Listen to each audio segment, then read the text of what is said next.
আসসালামু আলাইকুম। চলে আসলাম নতুন একটা রেসিপি নিয়ে। আপনারা এখন বলবেন যে খালি পানি বলকাচ্ছে, এটা আবার কিসের রেসিপি? আপনাদেরকে এখনই দেখাচ্ছি নতুন একটা রেসিপি। অবশ্য সবাই বানায়, কিন্তু আমার জন্য নতুন, আমি আজকে বানাবো। এমনিতে এই ভিডিও ছাড়া এমনি বানিয়ে খাই আমরা, কিন্তু ভিডিও করতেছি আজকে বানাবো যেহেতু। আপনারা দেখতে থাকুন ভিডিওটা। এই যে এখানে চকলেট রাখছি, চকলেট বানাবো আমরা। চকলেট বানাবো। এখন আমরা এটা নিয়ে যাব, চকলেটটা নিয়ে যাব। চকলেটটা গরম পানিতে বসাতে হবে। এই যে এখন আমরা চকলেটগুলি ঢেলে নেব কাঁচের বাটিতে।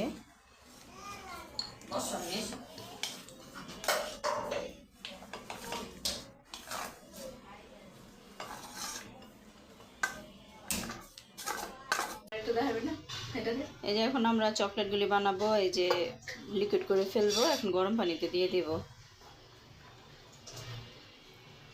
গরম পানিতে বসাই দিলাম, একটু বাড়াই দিলাম, তারপরে একটু নাড়াচাড়া করব।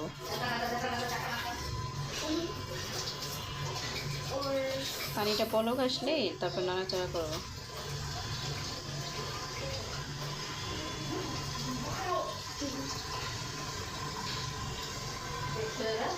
চকলেটগুলি অনেক মজা, অনেক মজা। আপনারা এরকম বাসায় বানিয়ে খাবেন। এই যে চকলেটটা মিল্ক হয়ে যেতেছে, একদম মেল্ট হয়ে গেছে, একেবারে যে লিকুইড হয়ে যেতেছে আস্তে আস্তে করে। যে ডার্ক চকলেট পুরো, আমরা পুরাটা একদম র চকলেট কিনে নিয়ে আসছি। এরকম বাসায় কিনে নিয়ে এসে বাসায় বানাই, আপনারাও বানাবেন। পুরা গলে গেছে পুরাটা।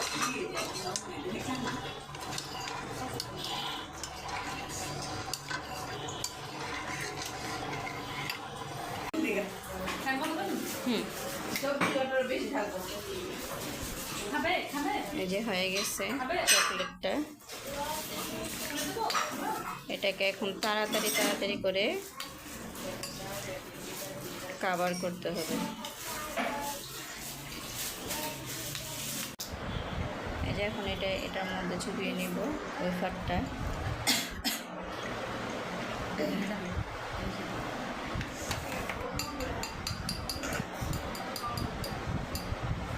কতগুলি হয়ে গেছে আমার।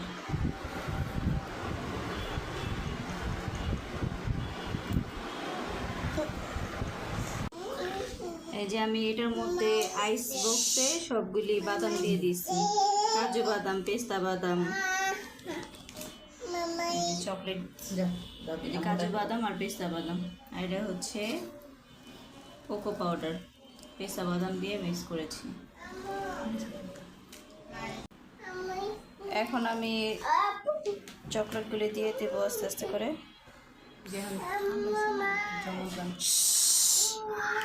বলো বলো, হুমায়রা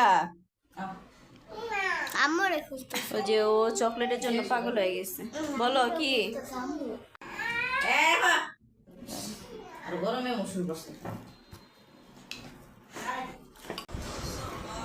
এখন আমরা বাদাম দিয়ে দেব এই চকলেটটার উপরে, যেটা রেডি করছি এটার উপরে একটু বাদাম দিয়ে দেব।